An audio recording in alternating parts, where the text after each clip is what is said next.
Boa noite!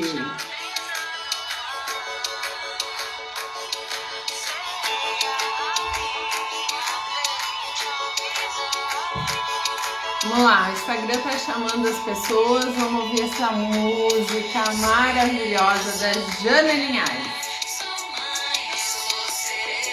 A Jana é uma pessoa maravilhosa, uma cantora incrível que presenteou o Mulheres de Voz com essa música fantástica que representa muito a força das mulheres. Desde pequenininha, seu canto e seus encantos, na sua casa de rainha, que a força era minha e o caminho eu fazia. Então, eu vou começar a baixar aqui um pouquinho. Hoje eu vou fazer uma live aqui do Mulheres de Voz, que é o meu projeto mais amado, onde nós damos voz a mulheres, mulheres comuns, se é que alguma de nós é, que compartilham aqui a sua história. Muitas vezes histórias de vitória e outras vezes histórias de dor, como a história que a gente vai ouvir hoje, que é da Raquel Afonso. A Raquel foi vítima de violência obstétrica e, infelizmente, como eu disse no post dela, quando a gente fala de violência obstétrica, de abuso sexual, de abuso psicológico, de violência doméstica, de feminicídio, a gente não está falando a história de uma mulher. A gente está contando a história de centenas, milhares de mulheres. Então eu te convido para estar aqui comigo nessa live, para compartilhar com todas as mulheres do teu Instagram, com todos os homens do teu Instagram, porque a cada dia mais homens apoiam esse movimento de combate à violência feminina. A violência obstétrica, ela é largamente, acontece largamente, né? Todas nós sabemos de uma amiga, de uma prima, de uma vizinha, de uma irmã que sofreu no momento que deveria ser o momento mais importante da sua vida, que é o nascimento de um filho, que esperou por horas, que teve sofrimento do bebê, que teve indução desmedida do parto, que teve espera excessiva e que muitas vezes isso acaba em tragédia, como aconteceu com a Raquel. Eu vou chamar ela aqui para participar comigo da live, para que a gente possa compartilhar. Vamos chamar muitas pessoas para cá para fazer ganhar força esse movimento que a Raquel iniciou a partir da dor dela. A dor de uma mulher cura todas as outras. A Raquel está entrando. Boa noite, Raquel. Seja muito bem-vinda. Vamos começar compartilhando com as pessoas que aí chove muito e aqui também chove muito. Então, se nós tivermos instabilidade no nosso sinal, a gente pede a compreensão de todos.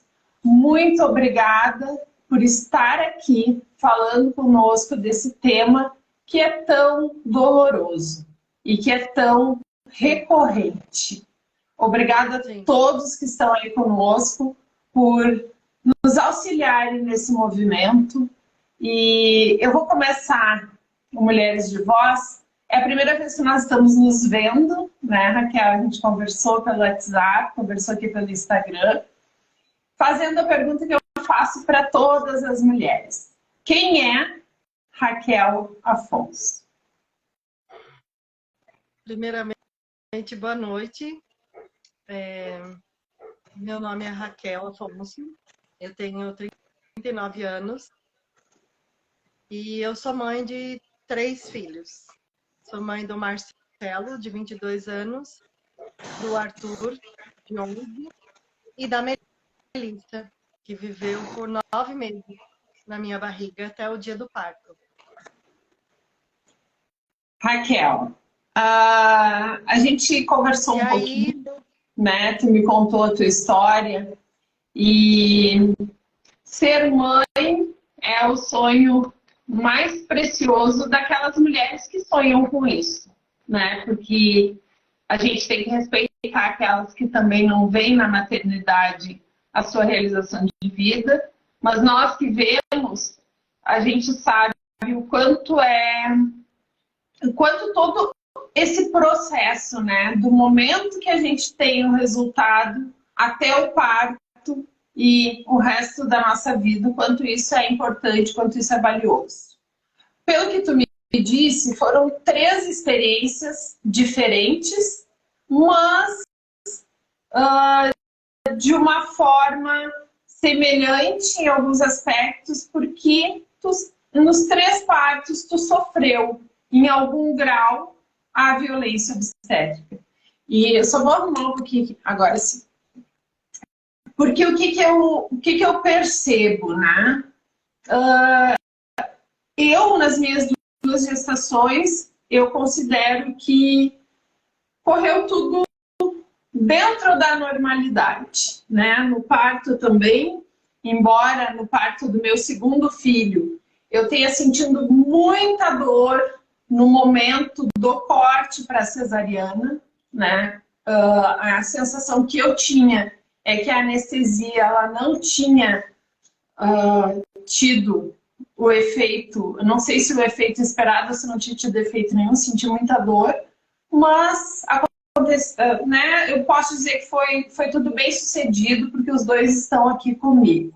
Né? A gente supera a dor quando o resultado final é aquele que a gente espera, que é ter o nosso filho nos braços.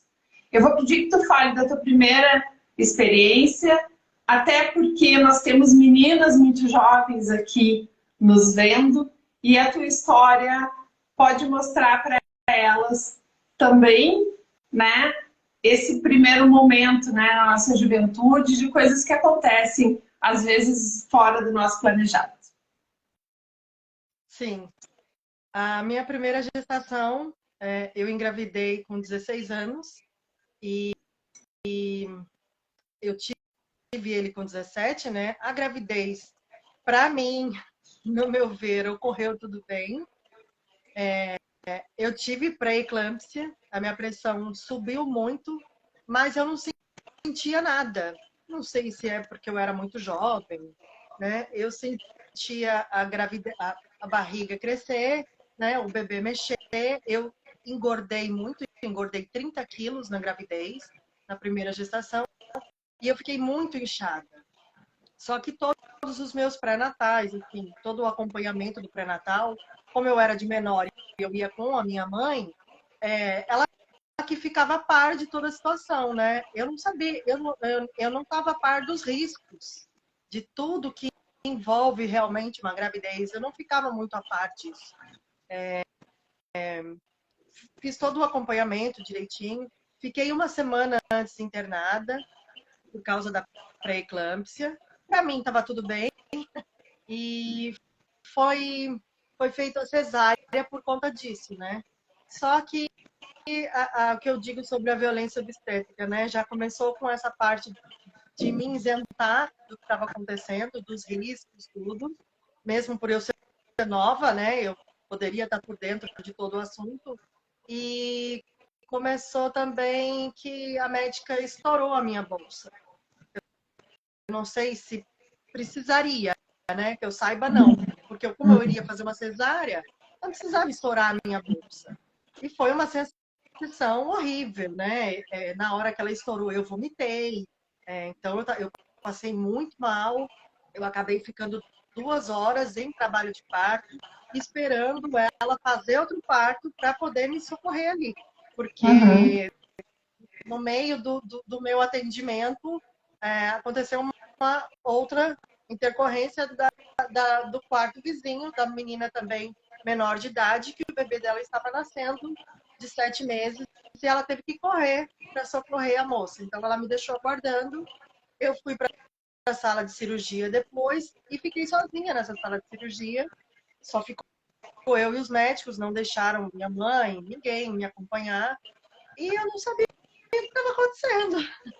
A médica ficava batendo papo com o médico, com o anestesista que estava junto, como se eles estivessem tomando um café. E eu tô ali deitada, amarrada, esperando acabar tudo aquilo, né? Então, é uma coisa assim que a gente não entende o tipo de tratamento. E eu estava na primeira gestação, era um hospital particular, convênio, então eu tinha uma assistência, né? Mas mesmo assim, acaba acontecendo esse tipo de coisa que não tem que acontecer, né? Quando a gente fala em parto humanizado, humanização da saúde, né? Me parece que é tão redundante que a gente que é uma coisa que deveria fazer parte, né, do procedimento dos médicos em geral. E a gente percebe, né, enquanto paciente, que não é assim, né? A gente está falando aqui do parto, que é um momento importantíssimo para a mãe, né, para toda a família que está lá esperando, que está aguardando aquilo. E os médicos conversam entre si e conduzem isso como se fosse, né, sei lá, eu não sei nem, é que nem tu ir no salão, né, que a manicure está fazendo a tua unha e está conversando com a cabeleireira. Não está fazendo a tua unha, está fazendo o teu parto, né, a mãe e a criança deveriam ser as peças mais importantes, as peças fundamentais desse processo. E, infelizmente, não é isso que acontece, né? Infelizmente. E como é que foi, né, para uma menina de 16 anos, aí a gente vai fugir um pouquinho da questão da obstetrícia, né, da violência, como é que foi ser mãe aos 16 anos? Foi uma coisa muito nova, inesperada. A gente vira mãe a partir de quando a gente pega o bebê realmente, né? Assim, no modo de dizer, quando a gente é muito nova, a gente não entende muito o que é cuidar de um bebê, o que é dar mamar, é tudo muito lúdico, vamos dizer assim. Então, foi uma experiência muito complicada. Eu tive, na época, né, apoio da minha mãe, da minha avó, que ajudava a dar banho. Por ter sido uma cesárea, né, eu fiquei um pouco mais de repouso. Então, esse papel acabou meio que sendo dividido entre as avós, né, a avó e a bisavó. Mas tudo, vamos dizer assim, todo o papel de mães fui eu. Eu levava na escola, eu que dava banho, eu que dava comida, eu que fazia comida. Então foi tudo novo. Eu acabei, vamos dizer, perdendo um pouco aquela fase de estudos, né? De terminar os estudos, de começar um estudo logo em seguida, depois de ter concluído, né, o ensino médio. É muito complicado, né? Ter uma gravidez na adolescência é bom porque a gente cresce com os filhos, né? A gente acaba crescendo com os filhos, né? Então a gente consegue participar de tudo praticamente da vida deles. Mas é um pouco. É um amadurecimento muito precoce, né? É uma tomada de responsabilidade num momento em que o olhar tinha que ser só para ti, né? Sim, e o corpo também muda, né? Porque com 16 anos eu não tinha nem formado o meu corpo direito. Então, tudo muda, né? E muda muito rápido. Uma gestação muda o corpo da mulher. Então, eu era praticamente uma criança. Para uma adolescente, de adolescente eu já virei mãe. Então, é um ciclo muito rápido. Então, mas a gente não tem outro jeito a não ser encarar, né? Se fosse, né? A gente não tem um amadurecimento, né? Para entender. Então, mas a gente amadurece com o tempo, com a vida, com o crescimento dos filhos. A gente aprende, né? Quando a gente está aberto para o que a gente está vivendo, a gente vai aprendendo no processo. E hoje eu conversava com uma adolescente e falava para ela justamente isso, né? Que quantas vezes nós erramos sendo mães, erramos sendo pais por amor, sempre por amor, né? O amor, ele não justifica os nossos erros, né? Mas ele, de certa forma, dá uma abonada ali, né? Naquilo que a gente não faz certo, que a gente devia ter feito. Vamos lá. E aí, quanto tempo na depois? época, né? Não, não vou dizer que faz muito tempo, né? Mas meu filho fez agora 22 anos. Mas eu digo que na época não tinha tanta informação como a gente tem hoje. Não tinha tanta informação de preservativo, de anticoncepcional, de médico mesmo, de relação sexual. Não existia tantas informações assim. Tanto que, como eu estudava, eu estava na oitava série, quando aconteceu isso, quem namorava de fato era o pessoal do colegial. Uhum. Eu fui muito precoce em tudo, né, ali, né? Então, a gente acaba que hoje, sim, tem uma educação sexual, vamos dizer, um pouco mais cedo, né? Para as crianças entenderem um pouco mais, né? E mesmo assim, tem muita gravidez ainda na adolescência. Infelizmente, tem muitos casos de criança, de meninas até bem mais novas do que eu, porque com 16 anos ainda já está numa idade. E aí, nesse processo, né, nessa gestação, a gente. Porque quando se fala em violência, né, a gente acha sempre que tu tem que ter um resultado físico disso, que tu tem que ter. E não é, né? A violência psicológica, a violência do abandono, elas são violências que a gente precisa olhar como coisas presentes e reais. Não deixar com que uma menina de 16 anos entenda o seu processo gestacional, né? Perceba os riscos da pré-eclâmpsia, né? E se, né, e se tocar a vida normalmente, e se continuar, né, indo a festas, vivendo normalmente, tivesse ocorrido em um problema mais grave. Que a gente sabe que a pré-eclâmpsia é um dos problemas graves que a mulher tem durante a gestação. Isso é uma violência absurda.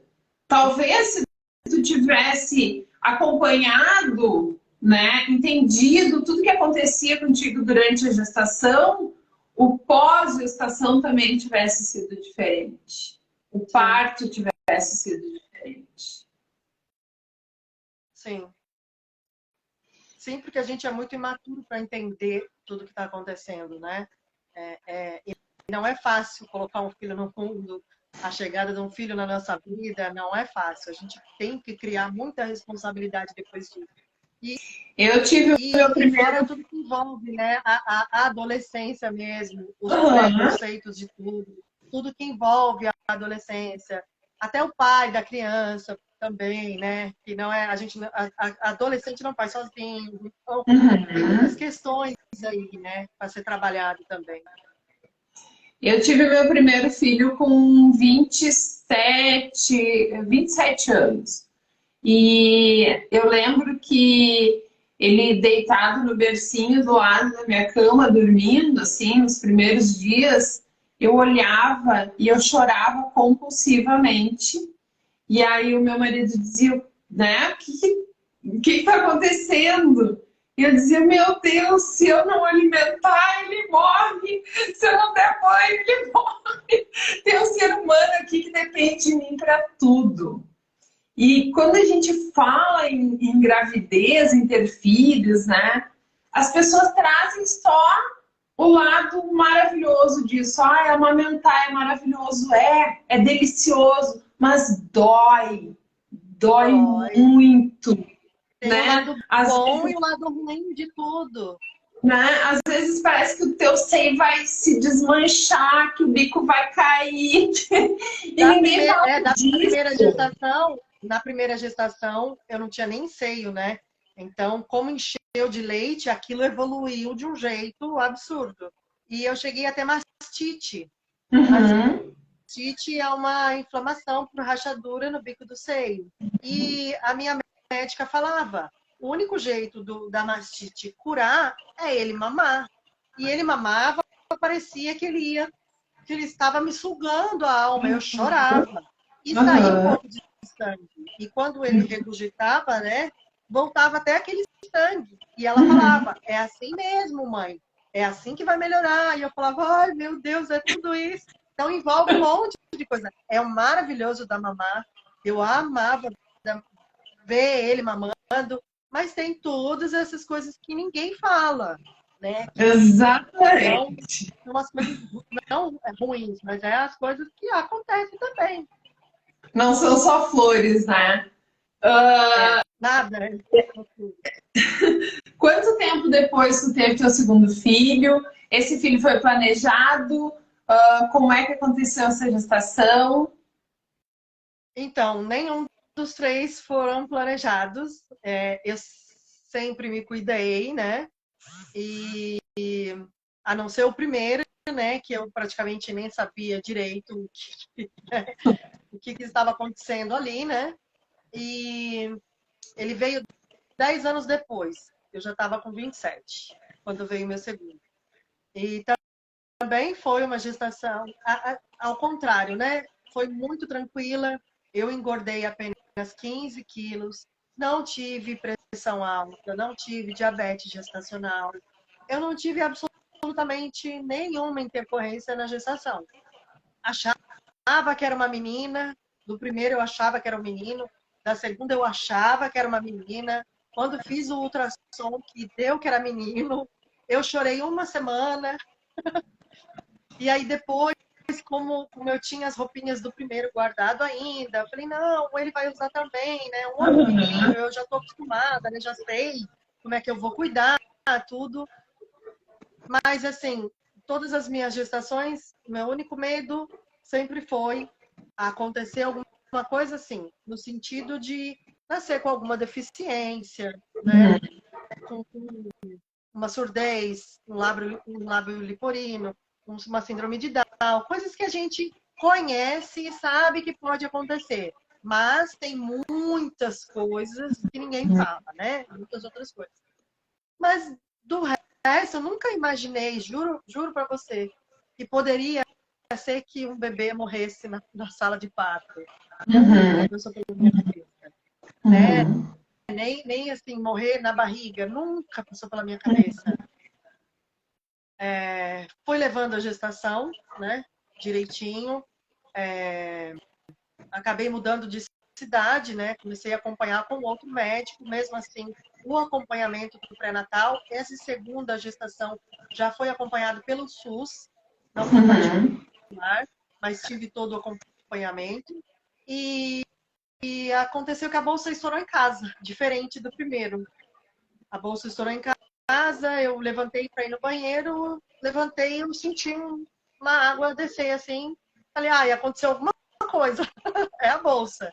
E aí, naquele negócio de, vamos pro hospital, é agora, não vai, sabe? Eu cheguei no hospital já, porque eu tenho medo de agulha, tenho medo de cirurgia, tudo, tenho pavor. Então, eu sabia que se eu engravidei, ele precisa nascer. Né? Então, Uhum. eu tenho que passar por isso. Então, eu cheguei apreensiva no hospital. Só que eu cheguei cedo, né? Cheguei, era umas 6, aconteceu umas 2 e pouco, estourou a bolsa, eu cheguei umas 6 horas no hospital. A médica fez o exame de toque, disse que eu não tinha dilatação, né? Tinha 1 centímetro de dilatação e fez a lavagem, que também Uhum. é uma coisa que não é necessário fazer. Uhum. Uhum. E hoje, né? E hoje em dia, vamos dizer, e todo procedimento que faz na mulher, ela tem que ter o consentimento. Isso quase nenhuma mulher sabe. E eu, na minha Uhum. época, não sabia. Ela não me deu o direito de escolha de fazer a lavagem ou não. Ela fez a lavagem. Então, isso já é Uhum. uma violência obstétrica. Né? Uhum. Ela ela disse para o meu marido ir embora. Ela falou assim: pai, pode ir embora que o neném só vai nascer à noite. Meu marido, mas eu queria acompanhar. Não, pode ir embora. E aí a minha mãe falou, estamos na maternidade, eu fico com ela, pode deixar que eu fico. Então a gente ficou lá, me colocaram para tomar banho, não me colocaram nenhuma medicação, nada assim. Me deixaram num leito com a minha mãe. E aí começou os procedimentos natural, vamos dizer assim, né? Me colocaram naquela bola de pilates, né? Para ver se dilatava. Só que nesse meio tempo, eu não sou escandalosa, mas a dor do parto é uma dor muito forte. E quando vinha a contração, é óbvio que eu fazia um escândalo, vamos dizer assim, né? Eu dava uma gemida alta. E eu escutei por 2 vezes a enfermeira me perguntar se eu queria chupar um pirulito. Na hora eu não entendi, sabe? Porque eu estava debruçada na cama, então tinha hora que eu perdia realmente os sentidos. De tão forte que era a dor, né? Eu debruçava para poder descansar até a outra contração vir. Então eu não me atentava nessas bobeiras que a moça falava, né? E consegui pedir, né? Na hora, assim, eu tava com muita dor, eu pedi para deitar na cama. Não quiseram me deixar deitar na cama, disseram que era para mim ficar na bola. Falei, não, eu tô com muita dor, eu preciso deitar. Quando eu deitei, que eu cruzei o pé na cama, eu senti que a minha bacia abriu. Quando eu senti um creque, eu falei, pronto, me quebrei toda, né? Tô fazendo força, me quebrei. E aí a enfermeira veio, levantou o lençol e falou, peraí. E aí ela chamou o médico olhou e falou, vamos para a sala de parto. E isso era umas 9 horas da manhã. Aí a sorte é que meu marido veio para casa, tomou um banho e falou, não, eu vou voltar. E ele chegou no momento que meu filho nasceu. Ele deu banho, ele ficou ali, fez os procedimentos pós, né, nascimento, ele fez tudo. E quando eu fui para a sala de parto, já tinha um médico me esperando, tinha umas enfermeiras esperando, e elas falaram para minha mãe que minha mãe poderia ficar junto. Né? Mãe, a avó, né? A avó quer ficar aqui, pode ficar do lado. E na hora que eu deitei, né? Que elas começaram a conversar, olha, agora vai nascer, né? Você tem que fazer força. Eu senti uma queimadinha assim lá embaixo. Era um corte. Era um corte que hoje eu sei que chama epísio, né? Um cortezinho, que eu tomei 2 pontos depois. E o corte foi sem anestesia nenhuma. Eu senti ele rasgar lá embaixo. Só que no momento que eu estava com a dor do parto, né? Eu não sabia o que era. E conforme ela falava, vamos fazer força, a médica subiu em cima de mim para empurrar o nenê também. Foram 3 forças, foi muito rápido. Foram 3 forças e ele nasceu normal. Mas a médica subiu em cima de mim, sim, para empurrar a minha barriga para o neném nascer. E isso é uma violência obstétrica, né? Isso pode ocasionar a ruptura do útero, isso pode ocasionar de acontecer alguma coisa com o bebê, né? Então, é um procedimento que não tinha por que fazer, mas eles fazem porque eles acham que sabem tudo, que acham que tá certo, que é isso que tem que fazer. Então, e às vezes fica nas mãos deles, né? Esses procedimentos eles são tão comuns, são tão usuais, que eles passam desapercebidos, né? A mulher não se percebe violentada. E normais dentro da maternidade. Exatamente. Mas podemos dizer que foi um sucesso, né? A gente, sim, é o que eu falei lá no início, né? Se a gente consegue sublimar todas as dores quando o resultado final é aquele que a gente espera. E quando não é? Como é que se lida com isso? Eu vou pedir para te contar agora a história da Melissa. Quando uma mãe sai da maternidade com o filho no colo, tudo bem, ela quer esquecer o que passou, né? Aquele episódio fica só no passado, uma coisa ruim que aconteceu, mas o meu filho está aqui, graças a Deus, tudo bem, né? Vamos tocar a vida para frente. Aí acontece que, né, acontece o outro lado, né, da maternidade. Eu engravidei 10 anos depois também, né? Engravidei também, não foi planejado. Estava grávida de uma menina, a gestação ocorreu tudo bem. Eu já estava com 38 anos, né? 37 quando eu engravidei. E eu já escutei no pré-natal que eu já era muito velha para engravidar. Então, como eu já estava com 37 anos, eu iria fazer um acompanhamento de risco. A violência já Eu já estava numa começa idade... aí, né? Começa aí. Já começa aí. E aí, por conta da pandemia,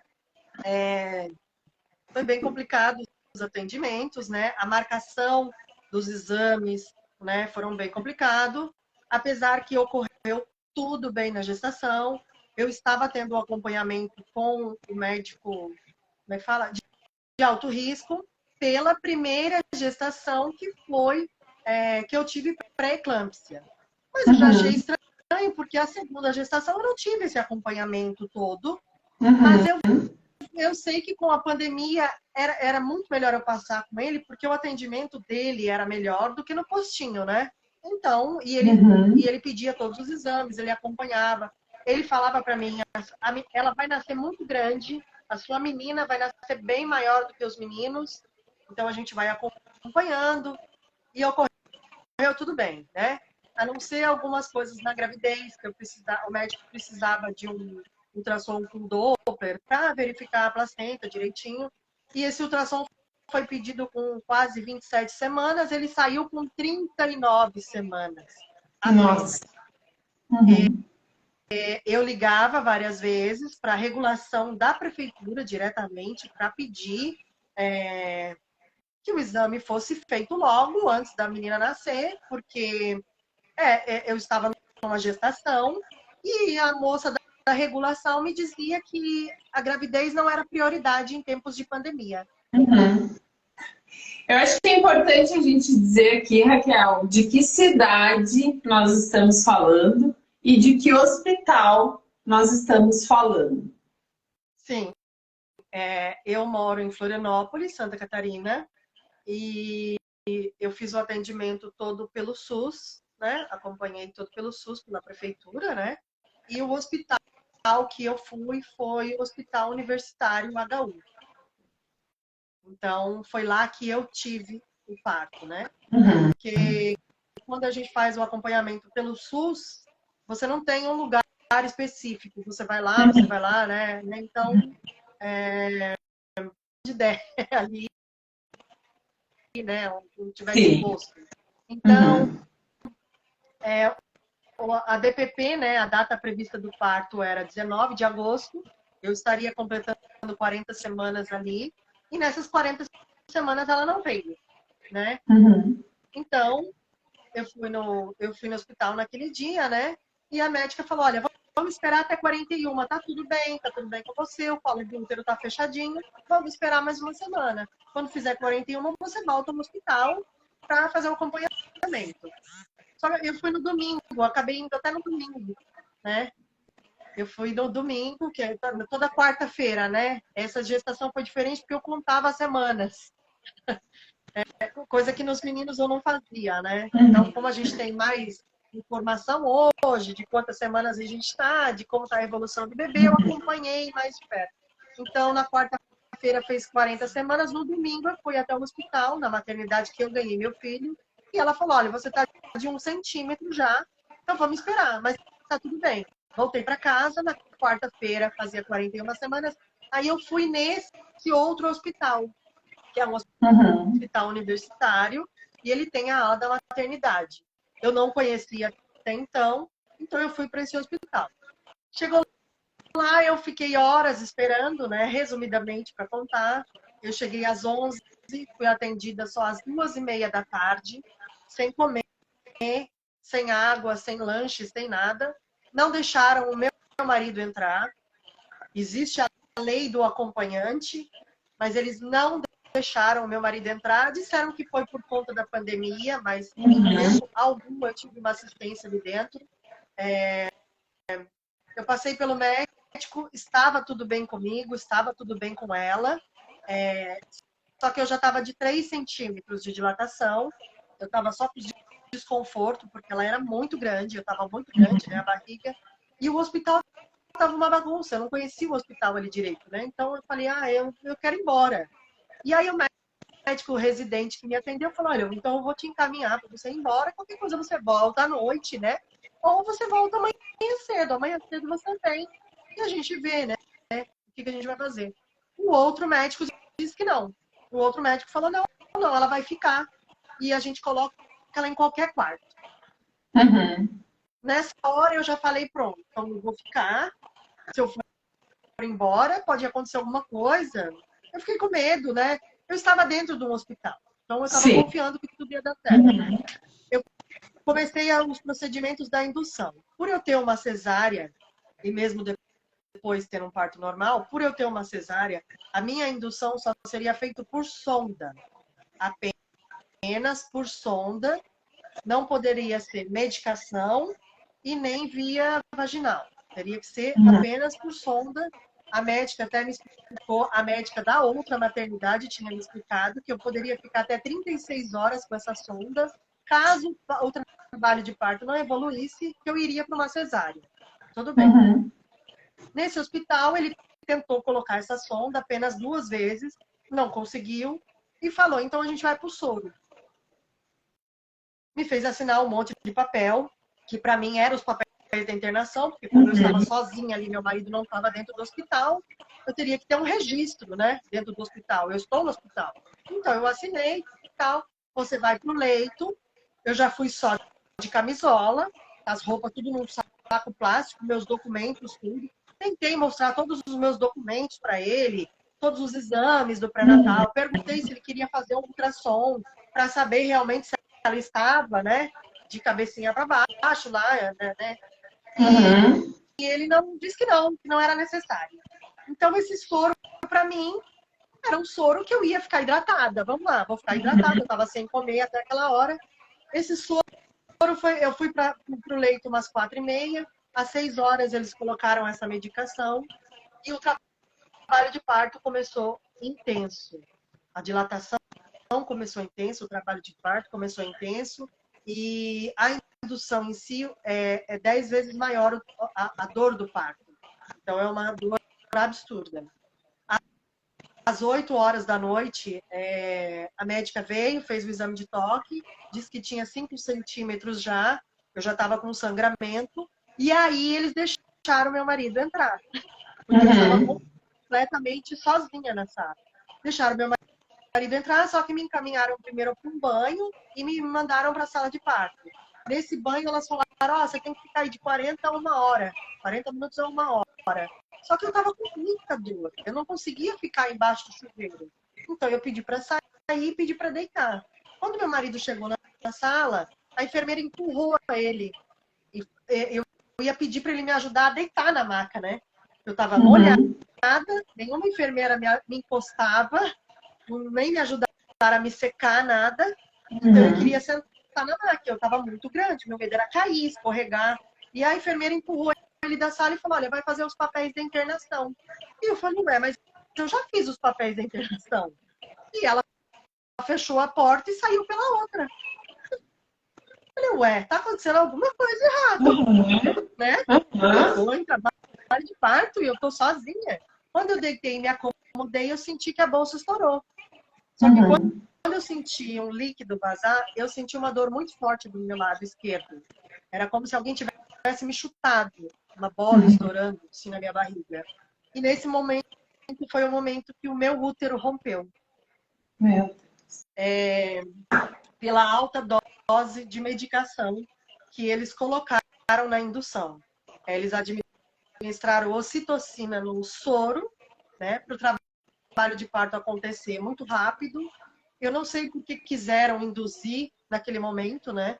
Não sei porque quiseram acelerar, vamos dizer assim, o trabalho de parto, porque eles poderiam esperar mais uns dias, né? Tava tudo bem comigo, tava tudo bem com ela. Mas eles quiseram fazer isso e sem argumentar os riscos, sem argumentar o que poderia acontecer. Para mim, a minha filha iria nascer.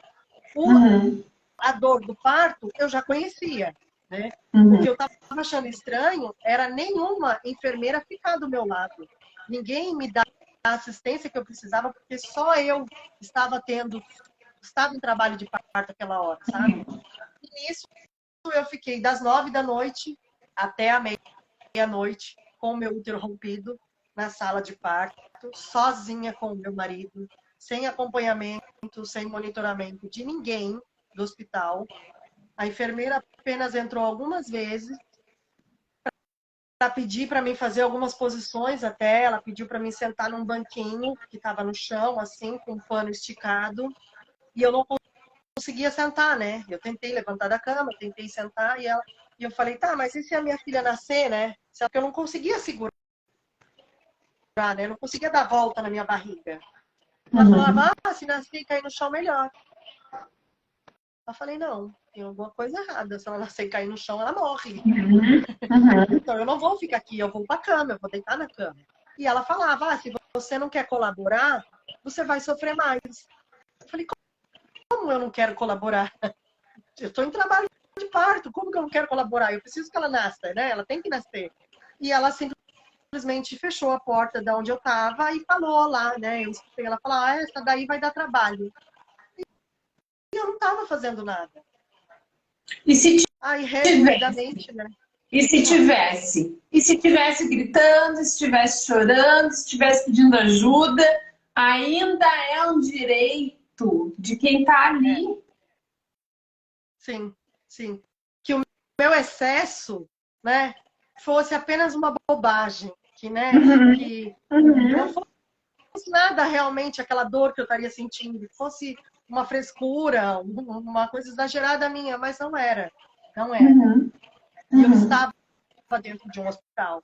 Se tivesse acontecido dentro da minha casa, até eu chegar no hospital, tudo bem, né? Mas eu estava dentro de um hospital onde tinha todo o equipamento, toda a equipe médica, toda a equipe de enfermagem, que era para estar me acompanhando naquele momento. E eu estava sozinha. Quando tu sentiu essa dor, que foi o rompimento do teu útero, tu chamou alguém, tu conseguiu relatar isso para alguém? Isso foi ignorado? Como é que aconteceu? Sim, foi no momento que o meu marido saiu da sala e a enfermeira saiu pela outra porta. Eu senti que estourou, eu gritei para ela vir. E eu falei para ela, olha, minha bolsa estourou, só que aconteceu alguma coisa, porque eu estou sentindo uma dor muito forte, eu senti um estouro, como se fosse uma bexiga estourando. E ela disse, que bom. E aí foi a hora que ela pediu para me levantar da cama e fazer aquelas coisas todas que era melhor para o meu parto, né? Que foi a hora que ela pediu para me sentar no chão e eu falei que eu não ia sentar. E aí depois disso, Ou seja, não entrou todos os procedimentos depois disso foram agravando ainda mais toda a situação. toda a situação. E eu, mesmo deitada, né? Depois que meu marido entrou no quarto, eu falei para ele que tinha acontecido alguma coisa. Eu falei que eu ia morrer. Eu falei para ele várias vezes: eu vou morrer, eu não vou aguentar. A minha barriga fazia uns movimentos horríveis. E se pesquisar a ruptura uterina, né? Se tivesse uma enfermeira do meu lado, ela iria ver que tinha alguma coisa errada. E não tinha ninguém ali para ver isso. Então, é uma coisa assim que não dá para entender o porquê fizeram isso comigo. Eu não tive o que fazer, realmente. Eu não podia levantar dali e ir embora. Eu não podia gritar. Eu não tinha o que fazer. Eu estava literalmente nas mãos deles. Meu marido chegou a sair da sala de parto, chegou a procurar o médico disse, ela vai para a cirurgia em 15 minutos. Porque eles vieram fazer um exame de toque, meu marido disse que eu já estava de 8 centímetros de dilatação e a luva era só sangue. E o médico, com o olho desse tamanho arregalado, ele não dizia se estava tudo bem ou não. E eles não escutaram mais o coração da bebê depois disso. Até então, Tava todo mundo escutando o coração dela, tudo bem. Quando eu entrei para a sala de parto, que estourou tudo por dentro, que esse médico entrou 40 minutos, 50 minutos depois que isso aconteceu, eles não escutaram mais o coração dela. E eu sabia que tinha alguma coisa errada. E eu até falava com o meu marido, ela precisa nascer agora, ela precisa sair, ela precisa nascer. E eu fazia toda a força do mundo. E ela não saía, porque tinha estourado tudo por dentro. Ela não tinha como sair, ela não tinha como nascer normal. E eu fiquei ali sozinha. Eu entrei em hemorragia, o meu corpo queimava, a minha barriga queimava por dentro, a minha vista queimava. Chegou uma hora, 1h30 depois da ruptura, eu já não sentia mais a dor do parto. Então eu ficava em silêncio. Eu sentia aquela dor aguda, aquela dor intensa, mas eu não tinha mais reação. Eu ficava imóvel, quieto. Então, ninguém fazia nada. Eu achava aquilo estranho, porque meu marido estava do meu lado rezando, e aquele silêncio. E eu falava, eu tô com uma criança para nascer, e esse silêncio. E eu ficava assim, eu acho que já morri. Eu acho que já tô morta, não sei. E tanto que eu não sentia nem as médicas aqui. Entrou 2 enfermeiras depois, né, médica. Entrou só das 9 à meia-noite, 3 pessoas para me ver e ver o bebê. E eles não escutaram o coração do bebê mais. E eu só... O primeiro médico eu vi. As outras 2 eu só vi que quando elas me encostaram, eu abri o olho. Mas eu fechava porque eu não conseguia ficar acordada. Quando a médica, a enfermeira, né, e o pessoal entrou no quarto para me levar para a cirurgia, o meu marido conta que a enfermeira entrou gritando e batendo palma. Ó, chega de folia, o bebê já vai nascer. Vamos, Depois de 3 horas de hemorragia interna. 3 horas de hemorragia interna, sozinha, eu e meu marido dentro da sala de parto, sem ninguém do hospital do meu lado, sem o monitoramento do coração dela, sem monitorar minha pressão, nada. Meu marido conta que eu estava pálida, eu não reagia, eu suava muito, e aí eu lembro que aí me pegaram, né? Quando me levantaram, eu meio que acordei, e ainda meu marido falou, nossa, chega de folia, ela não está fazendo nada. Tava um silêncio dentro do quarto. Aí meu marido falou, pega a cadeira de roda, né? Pra ela ir até a sala da cirurgia. A moça falou, não, ela vai andando. Ela vai andando, a gente ajuda ela a andar, é melhor para ela ir dilatando. Melhor, ela vai andando, ela vai acordando. Eu lembro de estar debruçada nela e ela me levar um corredor até a sala da cirurgia. Nessa sala de cirurgia já tinha um rapaz esperando e 2 médicas.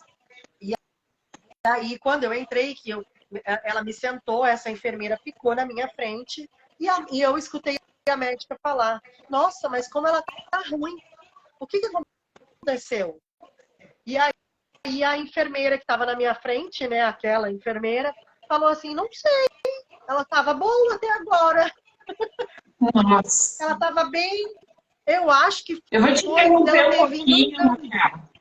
Eu vou te interromper um pouquinho, porque a gente tem uma oscilação de entrada e saída de pessoas aqui na live, e eu quero pedir para todo mundo que está aqui que vá lá no perfil da Raquel, na bio da Raquel, e assine a petição. Assine a petição, leia e assine. É um compromisso que a gente que está aqui precisa assumir. Continuamos. Então, aí quando... depois desse ocorrido, né, eu não tinha forças para falar que aquilo não era verdade, né? Eu escutei que eu estava com ataque cardíaco, né? Assim, ataque cardíaco, que fala, né? A minha pressão estava alta e aí só me pediram para ser rápido. Olha, fica quieto que a gente vai te curar, vai te dar anestesia. Eu senti 2 picadas nas costas e me deitaram muito rápido. Então, eles tiveram muita dificuldade para tirá-la de dentro de mim.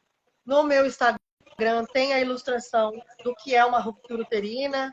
As pessoas vão ter noção do porquê que tiveram dificuldade de tirar ela, né? Se vocês forem lá, vocês vão ver. Eles tiveram muita dificuldade de tirar ela de dentro de mim. Meu marido entrou na sala para me acompanhar, ficou do meu lado. Ele disse que estava todo mundo apreensivo. Tava todo mundo desesperado depois que me abriram. E eu lembro que conforme eles me mexiam muito, chacoalhava muito para tirá-la da minha barriga, aquilo queimava a minha vista, sabe? O sangue queimava a minha vista. E eu fiquei de olho fechado. E eu só escutei a médica gritar, Melissa, Mel, Mel. E sumia, assim, a voz, sabe? E aí eu abri, eu olhei pro meu marido, eu vi que ela saiu correndo com a neném. Só que eu não escutei choro.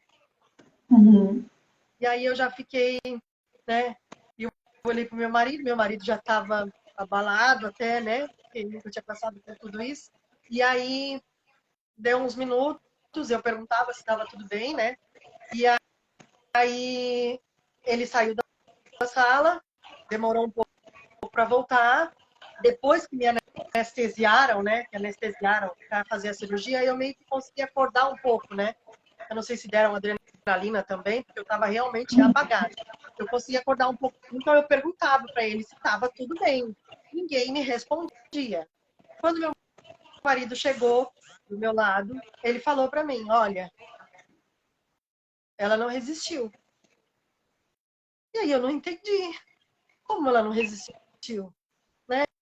Ela não tinha problema nenhum de saúde. Eu entrei bem, o coração dela estava batendo. Eu estava em trabalho de parto, estava tudo bem. Como? E não tinha resistido? Como assim não tinha resistido?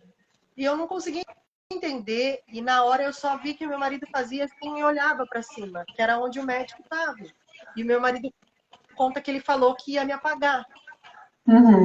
E nessa hora eu senti que eu ia apagar. E eu falei para meu marido, eu vou morrer? E aí eu falei, eu vou apagar. No segundo, eu vou apagar. E eu apaguei. Aí eu apaguei. Aí vem a parte que meu marido conta, né? Eu fiquei 2 horas e meia da cirurgia, entre a vida e a morte. Os médicos me desenganaram algumas vezes. Meu marido foi até a nossa filha, meu marido ficou com ela, meu marido viu eles limparem, medirem, pesarem, colocar roupinha. Ele ficou com ela algumas horas, se despediu, cantou, rezou, beijou, fez tudo que tinha que fazer com ela. E o médico chamou ele da dentro da sala, ele falou que ele chegou lá, eu estava com tudo para fora. E o médico falou, olha, a gente acha que vai ter que retirar o útero porque o sangue não estanca, não cessa. Meu marido rezou, ajoelhou na sala da cirurgia e falou, salva ela. Pelo menos a minha mulher, que a minha filha, vocês já não salvaram. E eu sobrevivi. Não sei como, foi um milagre mesmo. Eu quase tive que fazer transfusão de sangue, não precisou. Eu voltei na madrugada, né? O que mostra, né, Raquel, tu sobreviver, tu não precisar de transfusão, só nos mostra o quanto tu estava saudável, o quanto vocês duas estavam saudáveis. Sim. Sim. Tava tudo bem. Não tinha o porquê. Eu até poderia perder o útero, né? Alguma coisa assim. Se tivesse rompido no momento e tal. Porque eles alegam que quando eles abriram, aí rompeu o útero. E não foi. Eu avisei no momento que rompeu o útero. Eu avisei. E a médica que atendeu ela falou pro meu marido que ela se afogou. Ela ficou sem ar, ela sufocou dentro de mim. A minha filha, saudável, perfeita, ela morreu sufocada dentro de mim por negligência deles. E isso não é uma fatalidade. Isso não é o que era para acontecer ou que poderia acontecer. Não. Isso foi ocasionado. Então, isso é um assassinato para mim. Isso foi um assassinato. Isso seria uma fatalidade há muitos anos atrás, onde não existia possibilidade de uma cesariana, onde não havia ultrassom, onde, né? Aí seria uma fatalidade. E muitas mulheres devem ter passado por isso há muito tempo atrás. Hoje não é fatalidade, hoje é crime. Hoje é crime. Sim. Como é que foi acordar e se deparar com esse universo?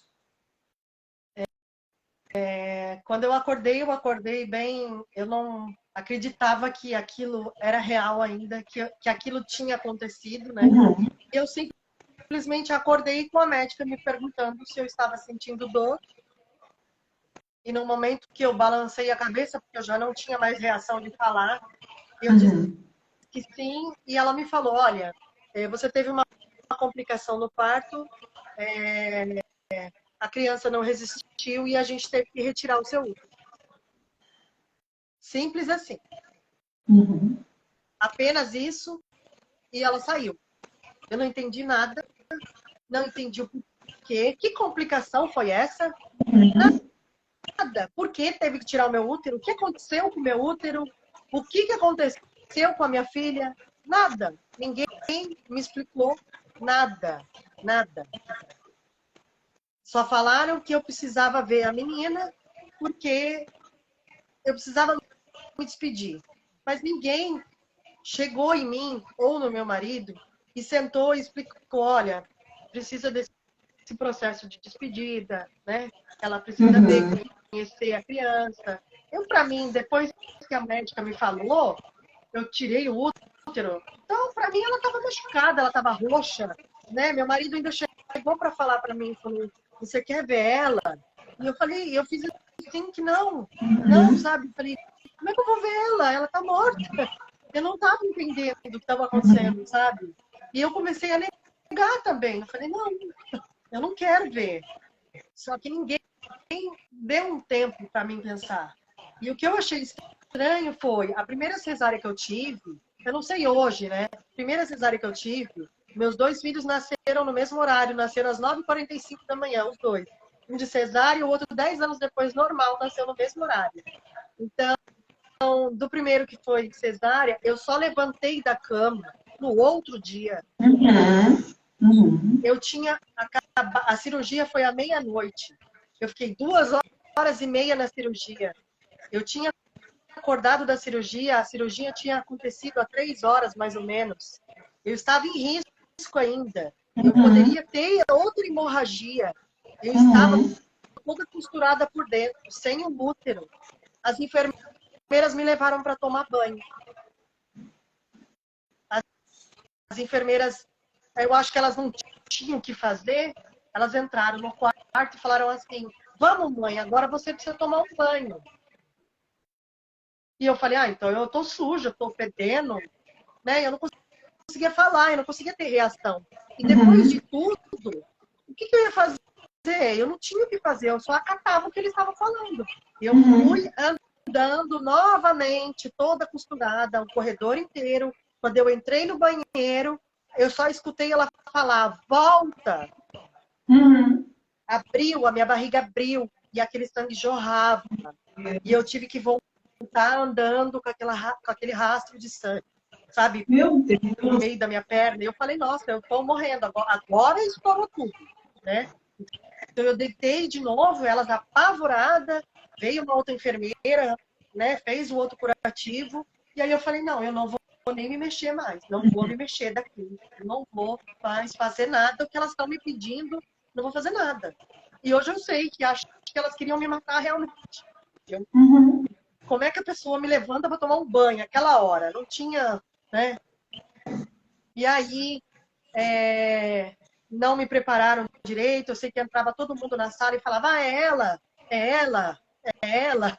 A faxineira entrou na sala que eu estava, e aí a faxineira foi limpar, e aí ela falou para a enfermeira que estava do lado, é ela. E eu, ela o quê? Né? E, eu não estava entendendo. E eu sei que depois disso veio uma assistente social já com um papel, com aquela folha amarela, que é o atestado, a declaração de óbito dela, entregou na mão do meu marido e falou, olha, o senhor tem que sair daqui e com o atestado de óbito. Para mim, aquilo já estava sendo, assim, horrível, né? E o senhor tem que ir até a secretaria do cemitério para fazer o sepultamento, para marcar tal. E aí eu fiquei sem entender meu Deus, já vai enterrar? Não, né? Não sei o processo tudo, mas nossa, já É vai muito enterrar. difícil elaborar tudo isso, né? E aí eu sei que ela falou assim, olha, se o senhor não... Vai vir uma psicóloga conversar com vocês aqui do hospital, mas o senhor tem 30 dias para fazer o sepultamento da criança, a criança pode ficar aqui 30 dias, ela vai ficar num frigorífico. Quando eu Meu escutei Deus. aquilo, eu falei, nossa, um pedaço de carne, o que... Ai, eu não estava entendendo. Eu falei, não, eu não queria nem estar ali. Eu juro que eu queria ter morrido. Eu queria ter morrido naquela hora. E eu só sei que eles falavam, ela precisa ver, ela precisa ver, ela precisa ver. A enfermeira que fez tudo aquilo comigo, ela teve a coragem de vir do meu lado, colocar a mão no meu braço e falar assim, eu sinto muito, eu sou mãe, eu sou vó, e eu não imagino o que você está passando. E eu não tive reação de falar com ela. Eu falei, mas eu tô passando por causa de você. E aí ela falou... Não é nem mulher, né? O que eu falo sempre aqui, né? É que a gente precisa mudar o nosso olhar sobre outra mulher. Como? Sim. Depois de tudo isso, dizer pra ti, eu sou mãe, eu sou vó. Não! Não! Ela devia ter sentido e pensado isso no momento que tu entrou naquele hospital. Que eu pedi ajuda, que eu poderia ter a filha dela. Se nós, mulheres, fizermos esse movimento, esse tipo de coisa não acontece mais. Isso é cuidado com a outra. É cuidado, é carinho, é amor. Ela não estava prestando um favor para mim. E o serviço dela, cada setor tem um profissional. E se ela estava na sala de parto, era para ela estar comigo do meu lado. Então era o papel dela estar comigo do meu lado, me monitorando, me acompanhando, me auxiliando, me acalmando. Isso não era o papel do meu marido. E o pior de tudo foi ela falar para mim, nossa, ela é tão bonitinha. Então, eu falei, nossa, ela virou o centro das atenções, sabe? Ela estava num palco. Todo mundo tinha acesso à minha filha. E até o meu marido chegou a falar algumas vezes, né, para a médica, né, que estava com a bebê, né, do lado. Ele falou, olha, a minha esposa não quer vir. Ela não está legal. Eu preciso que ela se recupere. A minha esposa ainda está em risco de vida. E aí ela falava, como que ela não quer ver? Meu marido conta que ela gritava. A menina está aqui, ó. Ela gerou 9 meses. Como que ela vai deixar a menina aqui? E o meu marido falou, nossa, ela não tem nem que falar isso. E ninguém deu um suporte pra gente, ninguém levou a gente, tipo, colocaram a gente numa sala, né? Porque todo mundo entrava ali. Pra gente entender, né? Eu até falei pro meu marido, ninguém devia ter falado nada pra mim, nada. Eu não queria falar com ninguém. Só deveria ter trazido ela. Só devia ter dado ela pra mim, porque ela era minha. Eu queria ver ela. Eu pensei várias vezes em ver ela dentro do hospital. Mas eu tava com medo. Eu nunca vi um bebê morto. E hoje eu já vi foto de outras mães que perderam. Os bebês são normais, gente. Ela era perfeita. Ela não tinha nada. Ela só não tinha mais vida. Mas eu podia ter conhecido ela. E eles não me deram essa chance nem de ver a minha filha. Nem de ver a minha filha. E aí eu fui fizeram tudo muito rápido ali, né? Eles queriam que o meu marido saísse do hospital. E a única coisa que eu consegui falar pro meu marido foi, eu preciso de você aqui. Porque eu acordei muito inchada das medicações que me deram. E eu não conseguia nem abrir a água. A minha mão não fechava mais. Minha mão estava tão inchada que não fechava.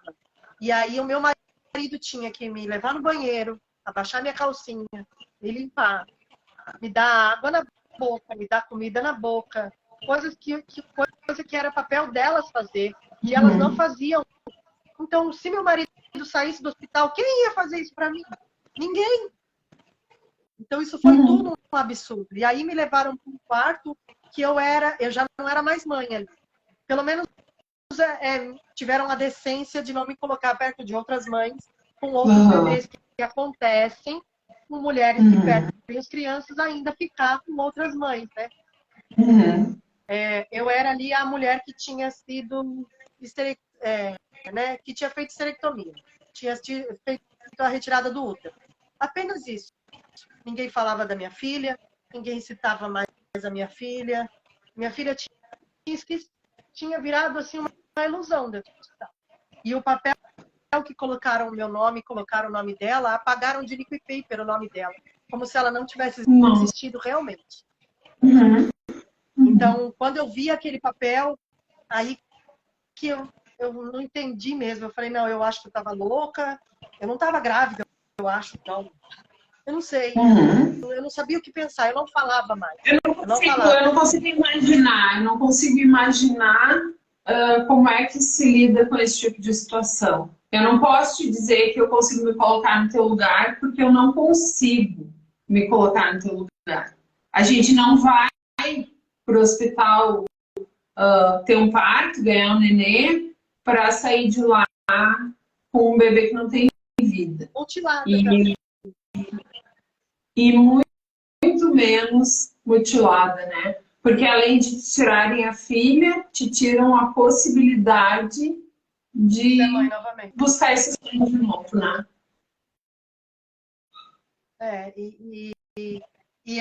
Eu digo que para eles é uma conduta normal, é uma conduta comum, eu não sei, eu acho que é mais fácil eles lidarem com um cachorro, eu acho que eles tratariam muito mais um animal do que um ser humano.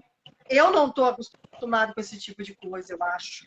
Por eu estar reivindicando um tratamento melhor, não, eu acho que esse tratamento ninguém deveria ter. O mínimo que eles deveriam fazer ali era um tratamento humanizado, que eles dizem que tem, não tem, né?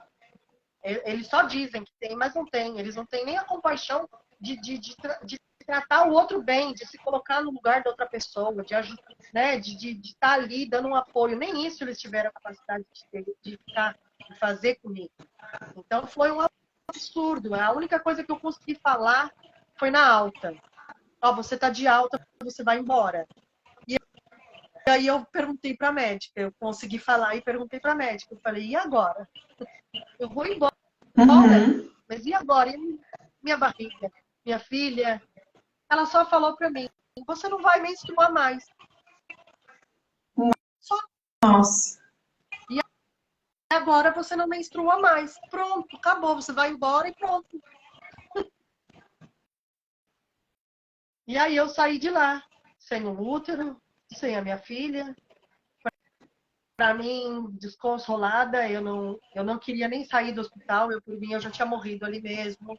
Eu não acreditava que eu estava indo embora, toda costurada. E foi muito difícil chegar em casa e contar para meus filhos que eu não estava com a irmã deles no colo. Por quê?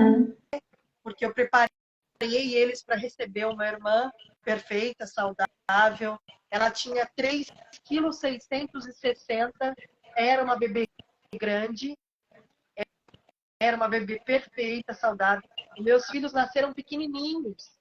O primeiro nasceu com 360, o segundo nasceu com 2,5 kg. Imagina, o meu sonho era ver um bebezão no meu colo. E eu não tive isso. Eu não tive nem a possibilidade de conhecer ela, de saber se ela era parecida comigo, com meu filho, com meu marido. Eles me tiraram tudo. Eu digo para você, eu hoje sobrevivo dia a dia. Mas eu morri ali. Eu tenho meus filhos, tenho minhas afilhadas, mas a gente não é a mesma, né? Eu faço parte de alguns grupos hoje, né? Vou dizer, eu faço parte do grupo das mães que perderam os filhos, faço parte do grupo das mulheres que perderam o útero, e faço parte do grupo das mulheres que sofreram violência. Então, é complicado. Hoje eu tenho várias taxações, né? E é muito difícil. Eu sei que a única certeza que eu tive quando eu saí do hospital é que eu não poderia deixar por isso mesmo. No momento que eu passei pela porta do hospital e eu deixei ela lá dentro, no frigorífico, né? Como eles dizem. Eu estava abandonando ela. Aquele momento eu abandonei ela, tadinha. Ela precisa de mim. Eu até pensei, será que se eu não tivesse segurado ela, ela não voltava? Coisa de mãe, né? Será que se eu não tivesse pegado ela, ela não voltava para mim? E eu senti que mesmo atordoada, mesmo, né, sem entender, eu precisava me recuperar. Eu precisava me estabilizar, porque eu estava em risco ainda. Eu ainda fiquei 15 dias tomando uma medicação para trombose, eu poderia ter uma hemorragia ainda. Então, eu ainda estava em risco. Então, eu precisava me recuperar para poder fazer alguma coisa. Mas eu sabia que eu não podia ficar calada, não poderia aceitar isso. Não poderia simplesmente chegar em casa e falar, bom, ela morreu e pronto, acabou. Não. Não foi isso que aconteceu. E Né? Raquel, é muito recente, é tudo muito recente ainda. A tua dor ela é muito presente porque é uma perda que nunca vai ser superada, porque a gente não supera esse tipo de coisa, mas a gente integra, né? Hoje ainda é muito novo e tu tá passando por todo esse turbilhão, né? O processo judicial é um processo que te faz reviver, né, toda hora de novo, mas vai passar, né? Daqui a pouco tu vai conseguir olhar para a Melissa com menos dor, olhar para tudo isso com menos dor, porque esse teu movimento vai permitir que outras mães não passem por isso. Esse teu movimento... outras Melissas, né? Exatamente. Vem, mas a gente que puder evitar, né? Eu acho que quando a gente consegue transformar a nossa dor numa ferramenta que vai salvar o outro, ela vai doer um pouco menos. Quantas mães, né, ao ouvirem a tua história, ao conhecerem a história da Melissa, vão estar mais atentas a isso. Porque eu preciso te dizer que eu não acredito que o sistema vá mudar. Não tão rapidamente. Talvez lá na frente, né, essa história não aconteça mais. Mas hoje, o que a gente precisa é falar para o maior número possível de pessoas, para que essas mulheres estejam atentas, para que a violência ela seja reconhecida no primeiro momento e a gente consiga evitar que outras Melissas não vivam, que outras Raquels percam o seu útero, percam os seus filhos, que levem essa dor para casa. Porque aqui a gente está falando de ti, mas tem 3 homens nessa história que sofrem junto contigo, que dividem essa dor contigo.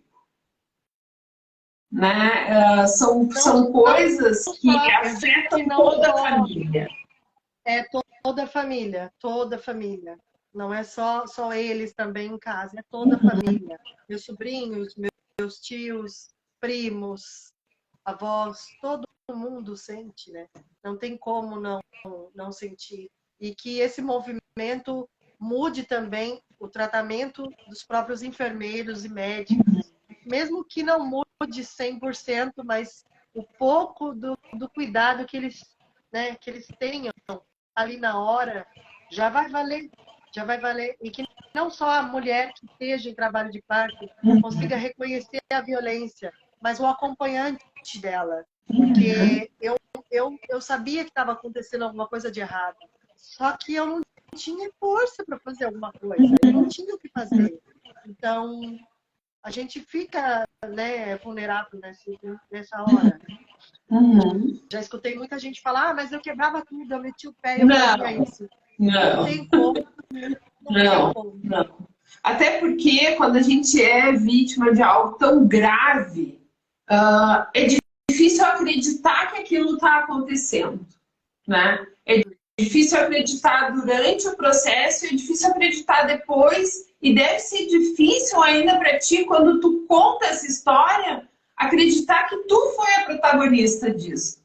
Eu acredito que muitas vezes, quando tu está falando, é como se tu estivesse num lugar de fala fora, né? Como se tu estivesse contando a história de alguém, que deve ser muito difícil se encaixar nessa história. Então, quem diz que eu faria, eu. Não, não. Ninguém sabe como reagiria, né? E assim, fora a questão psicológica, tem uma questão física, biológica muito importante. Tu estava com uma hemorragia interna intensa. Tu estava morrendo. E a maioria das mulheres que ocorrem a ruptura uterina morrem mãe e bebê. Uhum. Então, que bom que a tua voz continua aqui. Que bom que a tua voz... Eu digo que eu sobrevivi para esse propósito. Uhum. É um propósito de vida muito, muito valioso. Muito valioso. Antes da gente encerrar... Não é fácil. Porque não é fácil colocar a cara e contar que sofreu uma violência, que eu perdi um filho. Com todo mundo estando grávida ao meu lado e tudo acontecendo, tudo bem. Né? Os desfechos ser diferente. Porque comigo, o que eu fiz de errado? Eu não fiz nada de errado. Não fiz absolutamente nada de errado. E eu não tive culpa nenhuma. Então, é muito difícil estar aqui falando. Eu sei. Eu até digo pro meu marido, né? Ele sabe. Mas quando você me vê bem, todo dia que eu levantar da cama e estiver bem, arrumando a casa, fazendo comida, ou até não ficando no celular ou fazendo qualquer coisa, agradeça. Porque é muito difícil levantar da cama todo dia. Já faz um ano, mas todo dia eu revivo isso. Não tem jeito. Às vezes eu vou no mercado, eu vou andar na rua, eu tô pensando no que aconteceu, eu vou tomar banho, eu penso no que aconteceu. Essa semana eu fui arrumar a casa e veio a médica falando, ela não quer ver, ela vai ficar com remorso. Eu sentei e fiquei, sabe? Se eu pudesse ter feito diferente, ou não, porque eu não tenho culpa, mas não vai bater. Não, foi uma vítima, né? Tu, a tua família, a Melissa são vítimas. São vítimas. E não são as únicas, né? Tu tá aí nos grupos, tu sabe que isso acontece todos os dias. Todos os dias. E Raquel... Muitas não conseguem ter força para lutar, eu sei. Tu não consegue só levantar da cama para arrumar a casa, para... Tu tá fazendo um movimento muito maior do que isso. Muito maior do que isso. Eu quero te fazer só mais uma pergunta antes da gente encerrar, porque a gente já está aqui há mais de uma hora. E a gente ficaria horas, eu acredito. Como é que é enfrentar essa classe médica, né? É um grupo muito fechado. É muito difícil. Eu sou advogada, não sou mais atuante, né? Mas eu sou advogada e é muito difícil produzir prova e é tudo muito difícil dentro desse universo. Como é que foi ter coragem de enfrentar essa batalha mesmo diante de mais esse obstáculo, né? De saber que tu ia entrar num campo que ninguém queria falar contigo. É a ética médica, né? A proteção da ética médica, né? Então, o meu entender um pouco, né? O meu estudar um pouco e saber um pouco das coisas, a primeira coisa foi pegar o meu prontuário, foi entender o que aconteceu. Como eu sou leiga no assunto, né? Eu peguei o meu prontuário e levei até o médico que estava me acompanhando. Uhum. E ele me disse que foi colocada uma alta dose de medicação, por isso ocorreu a ruptura do útero. Então, eu já parti desse princípio, né? Uhum. Eu sabia das coisas erradas, mas eu já comecei a eu investigar. E aí, o meu prontuário, eles não me forneceram o prontuário de primeiro momento. Então, eu pedi o prontuário dias depois, quando aconteceu de encher o meu peito de leite, e aí foi depois do sepultamento dela, e foi outra questão, né? E eu tive que voltar ao hospital, e no momento que eu pedi o meu prontuário, a enfermeira falou: o seu prontuário está na mão do médico. Eu falei, ué, mas eu já tive alta, né? Eu tive alta, fechou ali, o prontuário acabou. Não, o prontuário ainda está na mão do médico. Daqui a uma semana, quando você tirar os pontos, você vem buscar. Eu fui 10 dias depois, o meu prontuário não estava pronto. Mas eu insisti, Nossa. chamei todo mundo, assistência social, tudo, e eles me forneceram o prontuário. De qualquer jeito, mas me forneceram o prontuário. E aí eu comecei a ver algumas coisas erradas ali, né? Comecei a analisar direitinho. E o primeiro momento foi, eu fiz as papeladas dos procedimentos do cartório, né? Eu também nunca entendi, né? Não sabia que tinha que fazer, fiz.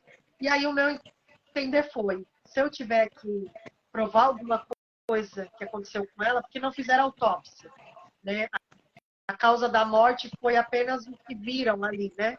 Então eu achei estranho, apesar de saber que foi realmente um sufocamento, anóxia. Anóxia é intrauterina, né? Então, eu pesquisei também tudo que estava escrito ali, né? As coisas médicas, eu estava pesquisando tudo.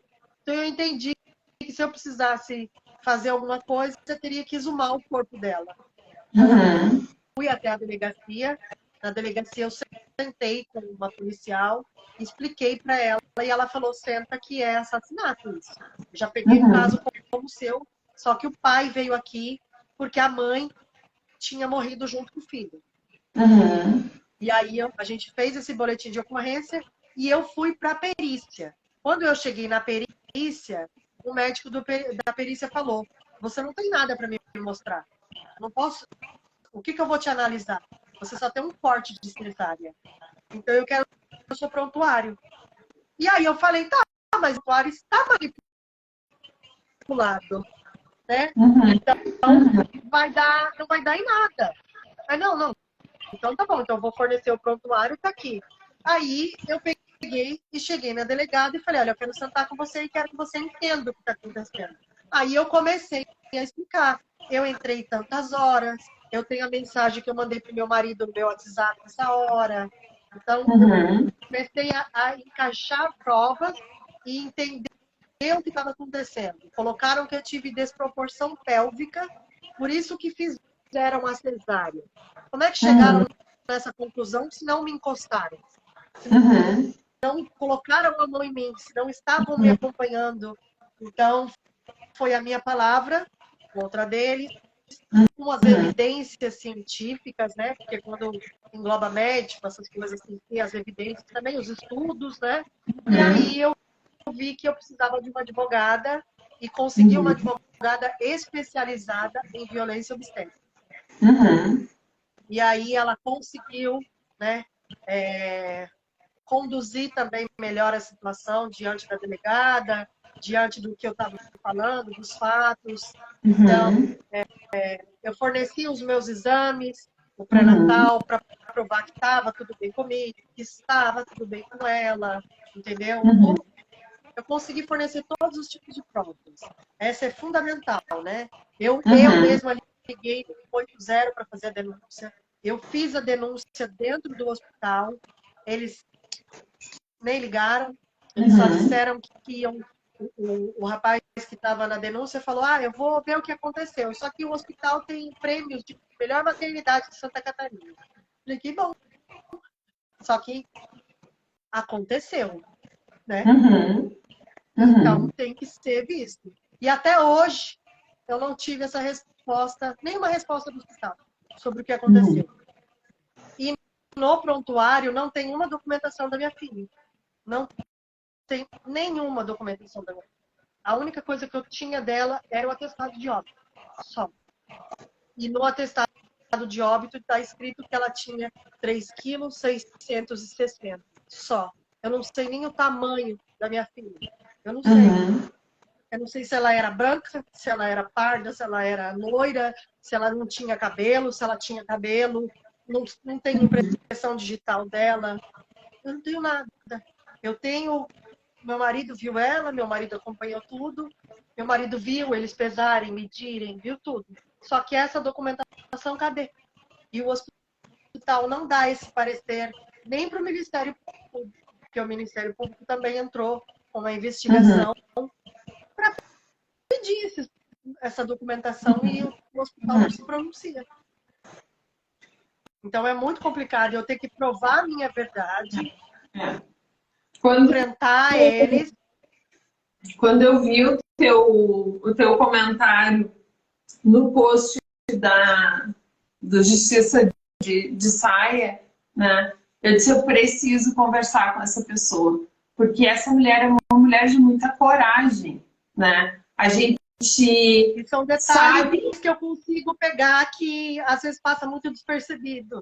A gente sabe que a classe médica talvez todas sejam, né? Mas a classe médica, ela é muito, muito coesa, né? Existe um sistema de defesa. Sim, e eu te digo que nem todo mundo, vou dizer assim, eu não sei se é porque não está ainda na mídia, ou porque não está em evidência, ou por ser classe médica, eu tenho visualização do meu caso de muitos jornalistas importantes da mídia, muitas celebridades, muitos juízes, muitos influenciadores, mas ninguém me pergunta se é verdade ou se é mentira, ou como eu tô, ou como eu não tô. Apenas, tipo assim, visualiza e deu. Então, eu acho que muita gente também se cala diante disso. E não deveria, porque isso pode acontecer com qualquer pessoa. Não é porque eu fui... Na verdade, tudo que não é bonito, né, é escondido pelo máximo de tempo possível. Eu conversei aqui há umas semanas atrás com uma das vítimas do João de Deus e foram muitos anos de violência sexual, muitos anos. Só se tornou público quando se tornou insustentável, quando não dava mais para fazer de conta que não estava acontecendo. Então existe dentro da sociedade, né, uma conivência, uma passividade com a violência contra as mulheres de uma forma geral. Com todas as formas de violência, né? É como se a gente colocasse um véu e aquilo que eu não estou vendo não está acontecendo. Mas está acontecendo. Está acontecendo, precisa ser denunciado, porque é só a partir disso que a gente vai ter uma mudança de paradigma, uma mudança comportamental. É só a partir da denúncia. Infelizmente, até essa semana, eu conversei com uma mãe, ela estava grávida, ela conheceu a minha história grávida, pesquisando sobre a violência obstétrica, e hoje ela não está com a filha dela no colo. Ela também sofreu. E ela me disse que ela conheceu a minha história com a filha dela na barriga. Então, é muito triste você saber que ainda vai acontecer muita coisa, porque ninguém fala nada. É que nem se eu estivesse gritando numa festa barulhenta. Ninguém está nem aí, sabe? E eu falo, eu escutei de um parente, né, que eu não sou ninguém para processar um hospital. E eu sou sim, eu sou um ser humano que eu perdi a minha filha dentro de um hospital. Pode ser o hospital que for, o médico que for. Eu não vou ficar quieta e aceitar que aconteceu porque foi uma fatalidade, porque não foi. Por isso eu tô vendo eu fiz a petição. Eu tô vendo ali o comentário da Estefânia, deixa eu ver. Estefânia, né? Estefânia Pedroso. Eu não tive de coragem de ir contra o HU por medo, né? Sim. Essas mulheres, elas podem entrar nesse processo, elas podem te ajudar, elas podem depor, elas podem trazer a experiência delas e é uma forma de trazer força para esse movimento. Então, Sim. quanto mais mulheres que souberem da tua história, que tenham coragem de enfrentar isso, né? Que elas te chamem, tu encaminha elas para conversarem com a tua advogada, façam isso crescer, façam isso se fortalecer para estancar esse processo, né? Para estancar essa dor. A gente precisa gritar, que todos aqueles gritos que tu não conseguiu dar lá sejam dados aqui fora agora. Que muitas mulheres gritem contigo. Eu quero te agradecer imensamente por estar aqui, por compartilhar a tua história, por permitir que outras pessoas saibam. E aqui a gente está falando do Hospital Universitário de Florianópolis, mas não é só lá que acontece. Que outras mulheres tenham, que outras mulheres tenham a tua coragem. Eu quero que tu saiba que tu tá dentro desses grupos. Eu não sou um grande canal de voz ainda, mas eu espero que Mulheres de Voz cada vez ganhe mais espaço. A nossa live vai ser baixada, vai para o YouTube, depois eu compartilho o link no Instagram, compartilho o link no meu Facebook, para que outras pessoas possam compartilhar, possam assistir.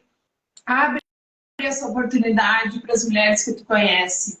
Passa o meu WhatsApp e a gente vai dar voz a todas essas mulheres. A gente vai fazer com que esse movimento cresça. Eu quero pedir a todas as pessoas que assistirem essa live, quem assistiu aqui com a gente, quem está assistindo agora, está assistindo depois, no momento que tu assistir, vai lá na bio da Raquel, assina a petição, faz esse movimento ganhar força, porque é a única forma que a gente tem de encarar esse tipo de violência. Muito obrigada, Raquel.